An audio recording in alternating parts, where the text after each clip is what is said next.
Hello, my name is Dr. Randy Lavisper. I'm the Chief Medical Officer with the Louisiana Department of Corrections.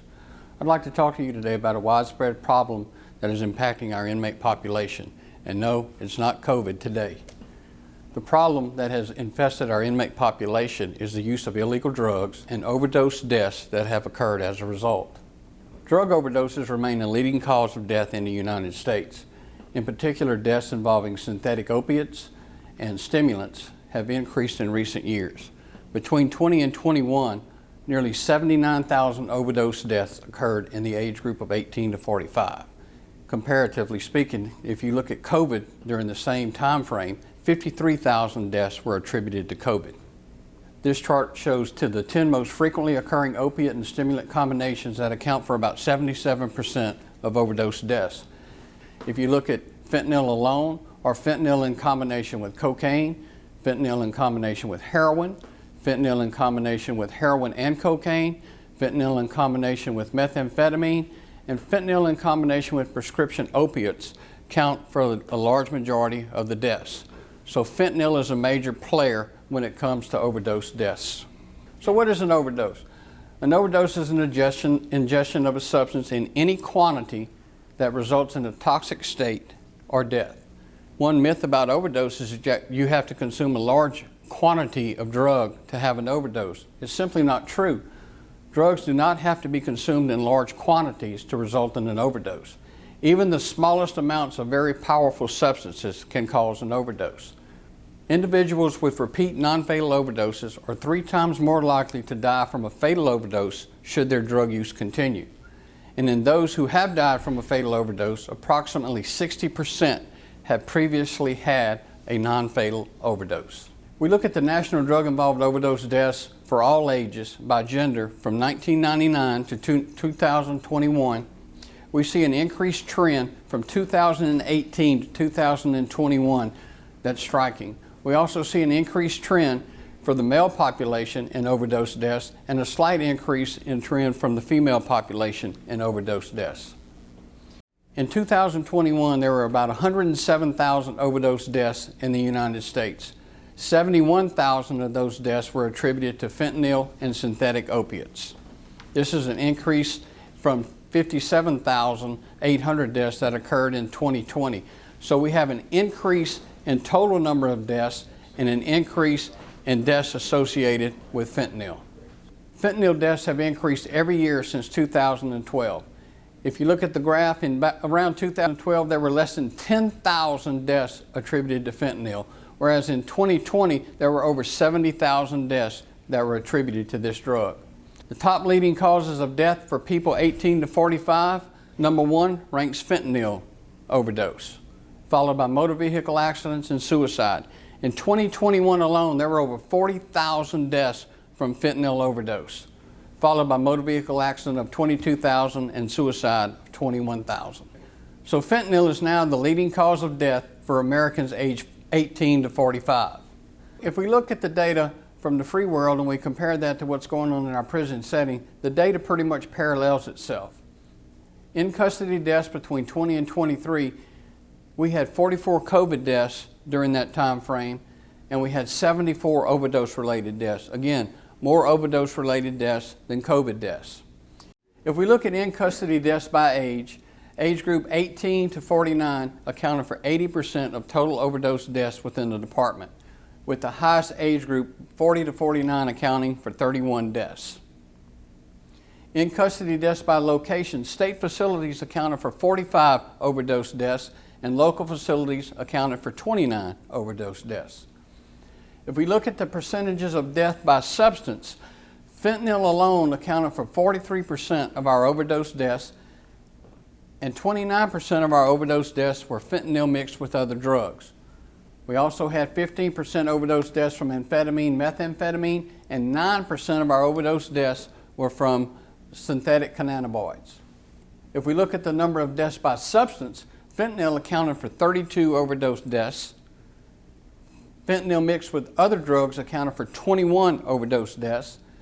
Amphetamine, methamphetamine accounted for 11 overdose deaths, and synthetic cannabinoids accounted for 7 overdose deaths. The problem doesn't get any better once you're released from prison. Probation and Parole reported in 2020 118 deaths related to drug and alcohol use. In 2021, they reported 216 deaths from drug and alcohol use, an increase of almost 54%. So 72% of in-custody deaths are related to fentanyl. Inmates are dying from fentanyl overdoses at an alarming rate. So what is fentanyl?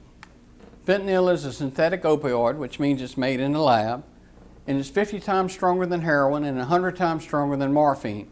It is extremely addictive. Fentanyl is not new. It's been around since the 1960s. And there are two types of fentanyl. There's prescription fentanyl and there's illicit fentanyl. Prescription fentanyl is used as a pain medication for cancer patients. It's also used in anesthesia to put people to sleep prior to surgery. Illicit fentanyl has no medical use and is used only for euphoria, that is, to get high. The big difference between illicit fentanyl and prescription fentanyl is that prescription fentanyl is approved by the Food and Drug Administration. There are quality control mechanisms in place to make certain you are getting what's advertised. With illicit fentanyl, there's no quality control. It is made in a clandestine lab, which is an illegal lab, and there's no consistency in manufacturing, so you do not know what you are getting. Most illicit fentanyl comes from China and Mexico, and it is the illicit fentanyl that is killing our inmate population. Illicit fentanyl is available on the market in three forms: a liquid, a powder, and a crystalline form. It's commonly mixed with heroin, cocaine, and now even methamphetamine.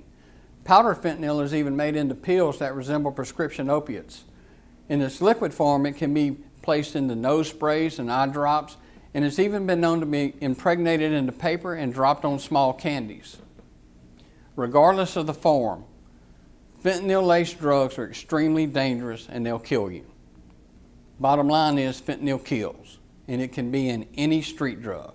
If we look at the number of pills containing fentanyl that were seized by our law enforcement, in 2018 there were about 300,000 pills seized by our law enforcement that contained fentanyl.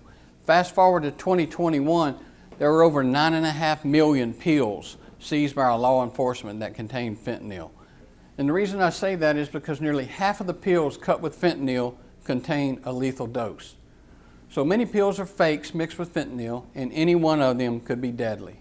So the drugs used in prison do not come with an ingredient list. Drugs may contain deadly levels of fentanyl that you cannot see, you cannot taste, and you cannot smell. Basically, fentanyl is a danger that you're not expecting. So how much fentanyl does it take to kill you? It's been estimated that 1 kilogram, 2.2 pounds of fentanyl can potentially kill 500,000 people. The lethal dose for an average person is about 2 milligrams. This is an example of fentanyl in a powder form that is enough to kill you, approximately a 2 milligram dose. In a crystalline form, next to a penny, this is the amount of fentanyl that will be required to kill a normal-sized adult. Again, not much. Fentanyl is very lethal. So how does fentanyl kill you? Well, respiratory depression is the most worrisome and potential lethal side effect of fentanyl. With respiratory depression, your breathing slows, your lungs cannot oxygenate efficiently, your brain goes without oxygen, and you lose consciousness. If a person does not receive medical attention, severe respiratory depression can lead to decreased heart rate, heart attack, respiratory failure, brain damage, coma, and death. Okay. Some of you may recognize this man. His name is Artist Ivy, better known as Coolio. A song that made him famous was called Gangsta Paradise. He died October of 22 from a fentanyl overdose mixed with other drugs. He was 59 years old. Some of you may recognize Michael K. Williams. He's better known for his work in The Wire. He also was in a movie, Boardwalk Empire, that played on HBO. He died in 2021 from a fentanyl and heroin overdose. He was 54 years old. Some of you may recognize Tom Petty, lead singer for Tom Petty and the Heartbreakers. Tom Petty was found unconscious in his home with a pulse but not breathing. He was revived but was placed on life support that was eventually discontinued because he was brain dead. He died in 2017 from a fentanyl mixed with other drug overdose. He was 66 years old. And of course, Prince, well-known singer-songwriter, famous for his song Purple Rain. He performed at the Super Bowl in 2007, and he was found unresponsive in an elevator at his home. He was on prescription pain medicine, but what killed him was illicit pain medicine that was laced with fentanyl. He died in 2016 at the age of 57 years old. And this is a young man who was in high school when he went to obtain methamphetamine, only later to find out that the amphetamine was laced with fentanyl. He had a non-fatal overdose, suffered a brain injury, and is now paralyzed and will be breathing out of that tube in his throat for the remainder of his life. So even if you have a non-fatal overdose, it's not guaranteed that you're going to be back to normal once it's over with. So some take-home messages. Fentanyl is very powerful. It is 50 times stronger than heroin and 100 times stronger than morphine. It's a very strong drug and it'll kill you. Fentanyl overdose is now the leading cause of death among the 18 to 45-year-old age group and has killed more people since 2020 than COVID-19, car accidents, and suicides. And approximately 154 people die every day from a synthetic opioid overdose. 154 deaths a day from synthetic opiates doesn't sound like much, but when you count that out over a year's time, 154 times 365 is 56,000 deaths a year from synthetic opiates. Over a 10-year period, that would add up to 560,000 plus deaths from synthetic opiates. If you look at the population of New Orleans in 2022, it was about a little bit over 1 million. So roughly half the population of New Orleans would die from a synthetic opioid overdose over the next 10 years. So fentanyl, no doubt, is the deadliest high. You can see the fentanyl peel on the right and the body bag being zipped up on the left. Fentanyl will kill you. Whether intentional or not, mixing drugs is never safe because the effects from combining drugs are often stronger, more unpredictable, and even deadly. Illicit drugs do not come with an ingredient list. Many drugs contain deadly doses of fentanyl. And if you use these drugs, it's like playing Russian roulette in the deadliest degree. So don't trust your drug dealer with your life. Your drug dealer don't care about you. Your drug dealer cares about making money and about putting you in debt so that you owe them something. And if you've been around for a while, you know that most drug dealers don't even do their own drugs. And if they do their own drugs, they make sure you do them first to make sure it won't kill them. So no matter what form you look at, whether it's powder, whether it's crystals, or whether it's tablets, don't die to get high. Fentanyl is very fatal, and it's not worth the risk. Stop the overdoses, guys. It's killing y'all. Fentanyl, all it takes is everything, including your life. Thank you for listening. I hope you learned something today that will potentially save your life.